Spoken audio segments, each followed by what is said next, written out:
Hey, world historians, good morning, good evening, wherever or whenever you are. Welcome to this audio guide on Leonardo da Vinci and the Renaissance. So if you're watching this video and you're in my class, it's probably because I'm not here today and you're having this video for your lesson, or maybe you haven't been in class, you've been absent, and you're catching up on our learning. If you're coming from the dark corners of the internet, you are Googling Leonardo da Vinci and you find yourself here, well, come on in. Try to teach you something about Leonardo da Vinci and the Renaissance. Mr. Swanson, Bacon County High School, room 1206. Let's giddy up for the learning. Here we go. Now, my students, I've already talked about the origins of the Renaissance, its meaning of rebirth. So keeping in mind conversation we've already had, here's a tiny review, and we're going to push forward, and we're going to specifically talk about the polymath, the Renaissance man, the multi-talented Leonardo da Vinci. No, not the Teenage Mutant Ninja Turtle, the actual man, the myth, the legend. Let's learn more about him today. So just a little bit of a reminder of what is the Renaissance, and turn the page on this book here. Now, of course, you can follow along on your PDF as I talk. Graphics on the screen aren't going to be great, but the graphics on your PowerPoint or PDF, you can look at that while I speak, and you'll get the whole lesson for the day. So Marco Polo, not a man we spoke of yesterday, but worth mentioning here. Marco Polo is known, you probably know him as the game you play in the swimming pool. Marco Polo. He's actually a man. He's an Italian, and he was known for traveling the Silk Road. Silk Road was a trade route from Asia into Europe, really from China into Europe. And on the Silk Road, what traveled? Culture, religion, trade items, experiences. Marco Polo is known for traveling this road. Most likely, you see the word maybe, not fully confirmed, but most likely traveled this road. And he brought back many items and stories. And this really gave Europeans ideas about the rest of the world. Europeans were so self-focused that that it took the experiences of Marco Polo to actually open their eyes to what is out there in the rest of the world. And these new ideas, culture, and religious perspectives are going to spawn a rebirth, the Renaissance. So Marco Polo, kind of important to starting the Renaissance. Turn the page here, and we're going to hang out with Johannes Gutenberg and the printing press. Again, a review, something we spoke of yesterday. I really like the graphic image here. It shows how the printing press works. What's notable about it? It's a device that made printing books cheaper, easier, and less expensive. Three big categories: cheaper, easier, and less expensive. That's the same thing as cheaper, isn't it? A device that made it easier to make copies, easier to spread the word to common people, easier to print in multiple languages, and it made information accessible to the wider world. And with this, the who loses power because of the printing press? It's the Catholic Church, okay, the capital C Church, or what we know to be the Catholic Church. Previously, the Catholic Church was in control of information, in control of language, in control of Scripture. Only priests were educated and able to read in Latin. Well, Johannes Gutenberg and his printing press makes information more widely accessible, cheaper to print, and spread ideas and messages. So this is going to be very important to the rebirth of information, sharing new ideas inside of the Renaissance. Another idea that begins to become popular inside of the Renaissance is the idea of humanism. We talked about this yesterday, so this is just a review. The idea is that humans are pretty cool too. It took a focus off of the divine and put it on to human accomplishments. And humanism, so that also costs the church some power and essentially credibility. Heaven is cool, right? We've always focused on the heavenly realm. But guess what? Books can teach us a lot too, not just scripture books. It's okay to enjoy life on earth. We don't just have to focus on the divine and the afterlife. Education, it matters. Art, it matters. Architecture, it's beautiful. Let's enjoy life here on earth. That is the humanist perspective. I'm not saying that should be your perspective, but that is the humanist perspective, taking a focus off of the divine and onto the earthly humans, human accomplishment, humanism. Next piece here. So we talked about the importance of Florence, Italy. Florence, Italy is a port city in Italy. and it is the beginning of the Italian Renaissance. Because it was a port city, a lot of travelers came to Florence, of course, bringing with them their language, culture, religious, and different experiences. And from Florence as the hub, this culture began to spread north and outward throughout the rest of Europe. So the city of Florence is very important to the entire Renaissance. Port city, also the network of Roman roads, which we recently spoke of inside of learning about Rome. This also helps spreading the ideas. So thanks, Rome, for your network of roads. You're responsible for the spreading of Renaissance ideas as well. Quick crash course, the memory or a review as to what is the Renaissance. Turning to chapter 2 here, let's talk about some artists specifically. So not an artist, but we have to understand the Medici family. The Medici family was wealthy Florentine bankers, a family of wealthy Florentine bankers. They, reasonably comparable to the mafia or the mob today. A lot of cloak and dagger stories inside of the family, murder, intrigue, mystery. They were powerful enough to mask their crimes, hide their crimes, get out of the consequences, such like that. As a wealthy family, how do they contribute to the Renaissance? Well, they were able to fund or sponsor many artists during this Renaissance time period. They paid them, right? It was called being a patron. They were a patron of the arts. A lot of these starving artists could not have done what they did without the basic financial support from the Medici family. So reasonably, without the Medicis, the Renaissance may not have happened at all. These artists would have had to have regular jobs. They wouldn't have been able to dabble in the arts because they wouldn't be able to feed themselves otherwise. So the Medicis are largely responsible for the Renaissance. Picture on the screen here, this is Lorenzo Medici, kind of the patriarch of the family. Many portraits of the Medicis. So this is goes to show you they are many people, not just one man or one organic family. They are an extended family full of power. There are popes inside of the family as well. So we've spoken of the Medicis. This is just a review. This is Lorenzo Medici Jr. Okay, he's the son of the patriarch. He becomes a leader of the family after his father dies. He was a patron specifically of Leonardo da Vinci and Michelangelo, but he was actually seen as a weakling. Okay, in a mob family, you got to hold your own. He wasn't able to hold his own. He was killed by his rival. They were powerful, but not exactly moral or ethical in a whole lot of ways. So crash course, reminder and review of what was the Renaissance. Let's jump into the man, the myth, the legend, the polymath, the Renaissance man, Leonardo da Vinci. So this is a self-portrait of himself on the screen you see here. He sketched this with his own hand. We're going to play a game here that I like to call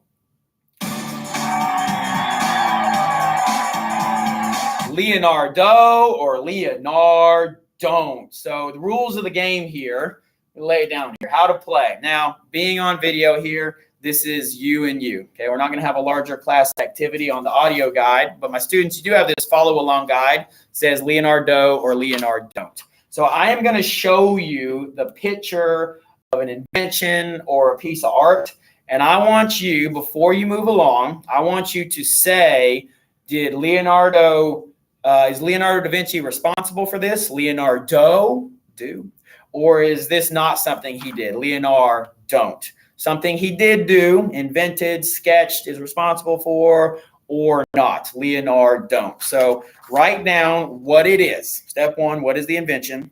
Then in this box that's split here, what do you say? He do or he don't? And then I'm going to reveal the actual.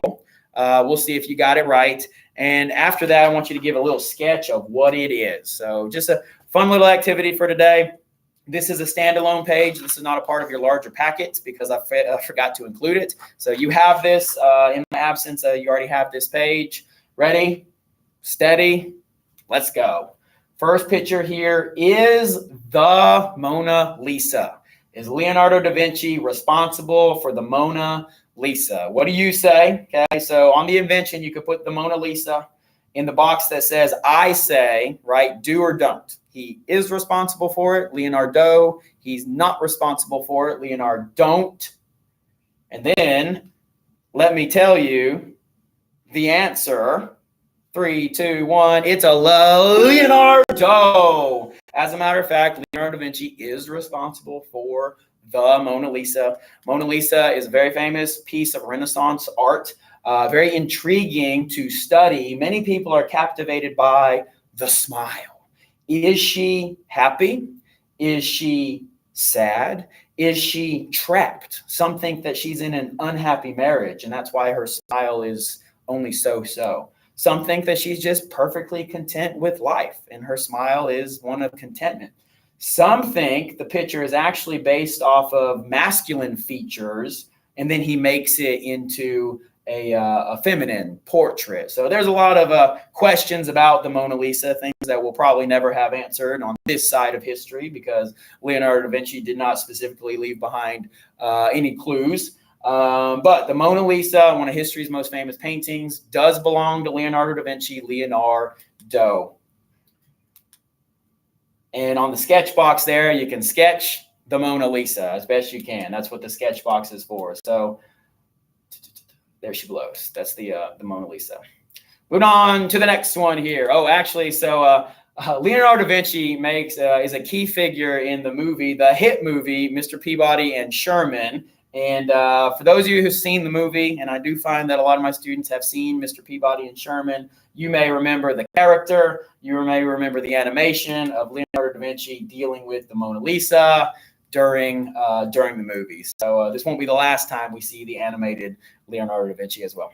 Moving on to the next one. This next one, the invention is the smiley face. Is Leonardo da Vinci responsible for sketching the happy face, your standard smiling face emoji? Do we get it from Leonardo da Vinci? What do you say? Do or don't? Do or don't? 3, 2, 1. It's a LeonarDON'T. No, he's a multi-talented individual, but he is not responsible for the happy face. Your sketch on this one should be pretty simple. Actually, I think this fella right here is responsible for the smiley face. That's Forrest Gump, and that's a T-shirt maker. And well, if you've seen the movie, you know that it happens sometimes. Forrest Gump and the smiley face. Let's talk about Leonardo the artist a little bit here. So, like I said, he is known for the Mona Lisa. He's also known for the famous Renaissance portrait of the Last Supper. Very important religious piece, which puts Jesus at the middle, his 12 disciples to his side, and this is the night before Jesus would go to the cross of Calvary. This is his Last Supper with his disciples, and this is where he gives Christians the sacrament of communion. The broken bread, the poured out wine represents his body and his blood. Leonardo da Vinci is responsible for this portrait. So his paintings focused on realism. He believed that art should be basically a photograph, should reflect life as it is. So that's why he doesn't have any abstractness. His portraits are pretty close to what we might say, it's lifelike, or maybe even a photograph. Pretty skilled for the time period for sure. So was definitely known as a traditional artist, a painter. All right, next up here, this invention is the horseless carriage, which we might say is a car. Did he invent the powered vehicle, aka car? 3, 2, what do you say? 3, 2, 1, LeonarDO. Yes, in his famous sketchbook. So I'm going to show you some primary source sketches here, and again on the PDF, you want to take a look at this specifically, because the screen on the video here is not very high resolution. Leonardo da Vinci is known for maintaining a personal journal or a sketchbook, and in his sketchbook he would doodle, he would draw, he would brainstorm. And his sketchbook is full of very specific instructions for some inventions he was working on. Some of them were only ideas, and he never actually created the invention. Some of them were what he would use to then create the item. And he does create a crank-powered mobile platform vehicle, a horseless carriage, right? Because horses were the power of the day. So this is essentially what we would call a car. He did invent the car. Now, he's not going to get credit for building the four-wheeled vehicle, Henry Ford Model T, the assembly line, and not that type of modern vehicle, but it is a powered vehicle. Call it what it is. It's the car, LeonarDO. Next up, the light bulb. Did Leonardo da Vinci invent the light bulb? At this point, you're probably scratching your head and like, wow, this guy's responsible for a lot of things so far. The answer is 3, 2, 1. LeonarDON'T. No, Leonardo da Vinci, as much as he did not invent the light bulb. That is the famous American Thomas Edison. Thomas Edison gets credit for the light bulb. There you have it.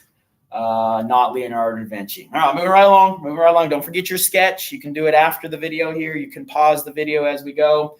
Next invention here is the parachute. Is Leonardo da Vinci responsible for the parachute? What do you say? 3, 2, 1. Yes. What? I know what you're thinking. Did he invent the skydiving parachute? Well, the modern parachute has morphed in several ways, but take a look at this from Leonardo da Vinci's sketchbook. What he has here is a human form and an invention that would slow one's descent from the air to the ground, a parachute. Maybe not steerable, maybe not quite as precision as today's skydiving parachutes, but he has essentially designed what is the parachute. So way ahead of his time. Folks, this is in the 1400s. Leonardo da Vinci was way ahead of his time. And even though he never achieved flight, he did hypothesize many ways to fly. So the more you know. Next up, keeping in mind what I just said, Leonardo da Vinci, did he invent the hang glider? The hang glider. What do you say? LeonarDO or LeonarDON'T? 3, 2, 1. Yes, LeonarDO did sketch what could be the hang glider. So again, a primary source from his own hand, from his own sketchbook, the idea for defying gravity and controlling the air in flight via an apparatus that was pretty comparable to today's modern hang glider. Here we have Sherman and his friend, Mr. Peabody and Sherman, essentially on a flying machine similar to many of Leonardo da Vinci's sketches. So a big piece of the movie, silly movie, time travel. I know it's not real, but kind of a fun way to think about interacting with history, Mr. Peabody and Sherman. Moving right along, catch a theme here. The helicopter. Is Leonardo da Vinci responsible for the helicopter? You guys understand what we're doing at this point? You know how to answer. You know how to sketch. So the 3, 2, 1. Yes, Leonardo. And at this point, you're probably thinking, what hasn't he invented? Wow, this guy really is a genius. So the helicopter, take you to the primary source, sketch again from his own hand, from his own journal, a rotary device designed to fly. So in aviation, fixed wing is what we call an airplane. Okay, those wings are straight and firm and fixed. Rotary is the way that the helicopter's blades rotate. So Leonardo da Vinci has sketched a rotary wing or a rotary device flying machine a la today's helicopter. He is responsible for the helicopter. In your sketch there, you can sketch a modern helicopter like the moving image there, or you could try your hand at sketching Leonardo da Vinci's version of a rotary flying machine. I like to see that when you turn these pages in. I always like looking at students' sketches on this particular activity, so I'm excited to see what you come up with. So next here, a little pause for the teach here. Leonardo da Vinci, the scientist. Leonardo da Vinci was very interested in flight. He had a lifelong obsession with trying to figure out how to defy gravity, control the air, and fly. He was a bird watcher. In his sketchbook, he had many drawings of the birds he would observe. And he thought, if it's possible for them, how can it be possible for a human? He would see them defying gravity and taking to the air. So he designed many different types of flying machines, including the rotary helicopter style machine. I'll show you this next one here. This next picture here illustrates many different flying devices that he hypothesized. He didn't put all of these into action. They didn't all go from the sketchbook to an actual physical prototype, but he was always thinking.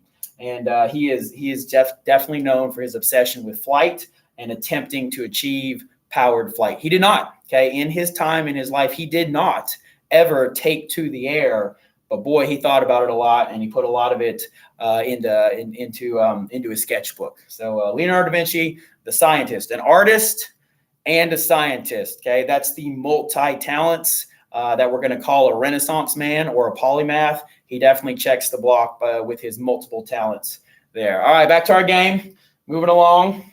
How about, is Leonardo da Vinci responsible for the aircraft carrier?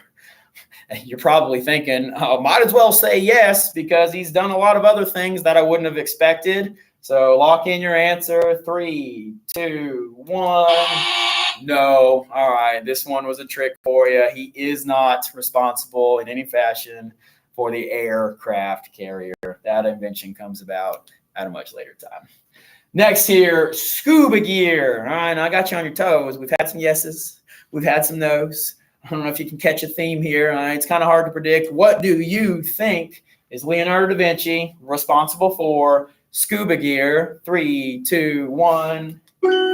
Yes, Leonardo da Vinci, much like his obsession with getting into the air, also had an obsession with going below the water. And in his sketchbook, we see extensive sketches and writing, instructions. Take a look at all that for how to pump air to a suit that would allow a person to remain submerged on the sea floor. So not an oxygen tank, not untethered, but a device that would allow someone to survive under the water, a la comparable to today's modern scuba gear. So that's a yes.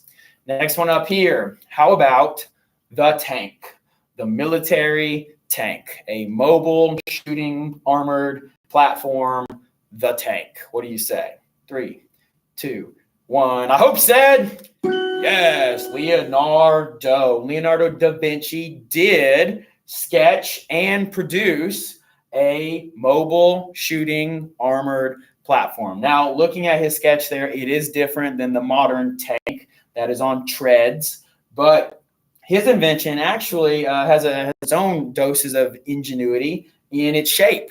That cone-shaped the device that you see there is actually designed to ricochet bullets. That bullets that would come to it would kind of skip off its surface because of the rounded and cone-shaped design of the tank. And it was also designed to have rifles sticking out of 360 degrees. So inside the tank, and it was mobile, there were operators who could move it on wheels, but it was also 360 degrees of shooting. So he did invent what we could call the tank. That's a yes. Next up here, we got a theme at this point, the military. Machine gun. Did Leonardo da Vinci invent the machine gun? 3, 2, 1. Yes, he did. Now, not exactly like today's belt-fed, rapid-fire, semi-automatic or automatic machine guns, but he did sketch devices where a weapon with multiple barrels could be ignited. So it's kind of like a multi-pronged cannon. And you can see the picture there that, it even rotates. So 8 shots, rotate, 8 shots, rotate. So similar to a multi-shot weapon, which today we might call a machine gun. In fact, he did invent this. He is responsible for the machine gun. This one might be a stretch too far, though. How about the crazy leg chopping machine suitable for only evil geniuses, whatever that thing is? Is he responsible for it? I don't even know what you're going to say because you're probably all over the place at this point. The answer is 3, 2, 1.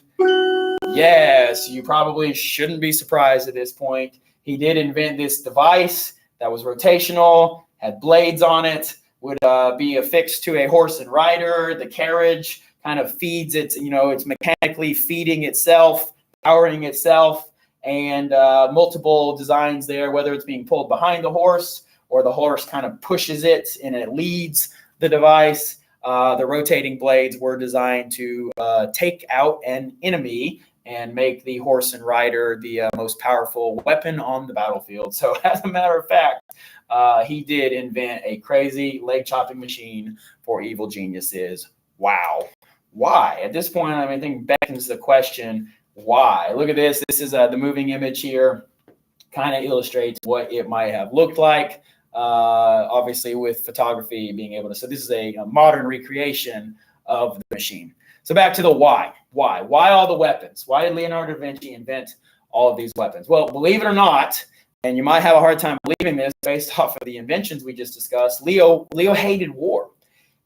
However, that didn't stop him from designing these new weapons. He did design the rapid fire cannons. He did design the tank. He did design the crazy leg chopping machine. Here's why. He hated war. He thought that if we have these weapons, humans will stop going to war with each other. And unfortunately, we know that's not the case. His weapons got used in war. But his belief was, if I create a weapon so destructive, surely humans will stop fighting each other, right? Why would anyone go to a battlefield where they're surely going to die? And interestingly enough, this is the same attitude that Alfred Nobel has when he creates dynamite. He says, if I create dynamite and we're able to blow each other up, we'll stop going to war with each other. We didn't. We continued to go to war with each other. Same attitude that happened with the creation of the nuclear bomb. Obviously, America created it. Robert Oppenheimer, responsible for the science behind it. Major motion picture just came out. Nuclear bombs have not prevented people from going to war. We still go to war with each other. And so huge ideas. And it's not all that different from Leonardo da Vinci in the 1400s. He says, if I invent these things, humans will stop going to war with each other. That, of course, has not been the case. One more here. The humanoid robot. Artificial intelligence. Did Leonardo da Vinci invent artificial intelligence? You know, something that is definitely in the news and realistic today. Did he invent AI in the 1400s? Believe it or not, yes. He invented a humanoid robot that was capable of movement. Now, computers, chips, learning, no. But he invented a robot capable of movement. Not all that different from what we might call artificial intelligence or AI today. So a couple more things here he did invent. This is a little bit of an LOL. No, he's not responsible for the Segway. Inline skates, amplified lute, the beverage hat, the wood chopper, a washing machine. Kind of impressive, all the things that were in his sketchbook and he is responsible for. A little bit more about Leo, the scientist. So that concludes LeonarDO or LeonarDON'T. This is just going to round out his life here. He, in his multi-talents, so we got the artist, we got the inventor, we got the military man. Even though he wasn't a military man, he invented war machines. And now we have him as a scientist. He studied the human body, and he took his art skill to sketch organs. Now, he wanted to study the human body to make his paintings more lifelike. And as a byproduct, his sketches helped doctors for hundreds of years to come. He is responsible for the first anatomy textbook. He sketched the human body and its organs, put it into a book, published it, and his sketches, no photography, but his sketches were so lifelike that it helped doctors understand the human body for hundreds of years yet to come, up until the point of gaining photography. He sketches the fetus in utero. He gives us an understanding of muscles and other body dimensions. He sketches bones and, it's the entire laydown of organs. So pretty amazing sketches. When I say lifelike, you can certainly probably agree with me that these are pretty lifelike sketches. Obviously, this meant he had to be inside of surgeries. He had to look at cadavers, dead bodies, and learn what the human body was, how it works in order to have these realistic sketches. So pretty impressive for the 1400s. Leonardo da Vinci, truly a multi-talented man. There you have it, a true Renaissance man of many talents, an artist, an inventor, a military strategist, and a scientist. Hopefully enjoy the small activity. LeonarDO, LeonarDON'T. Curious how you did. Were you honest and accurate? Did you get the answers correct or not? I'll enjoy seeing your sketches afterwards. There's a couple extra videos posted for today's lesson. take a browse at this text right here as well. And as always, I hope you have learned something more than when you woke up today. That is the purpose of our class. Not being in class today, I miss you. Plug into the instructions in the Google Classroom post. And from room 1206, Mr. Swanson, signing off.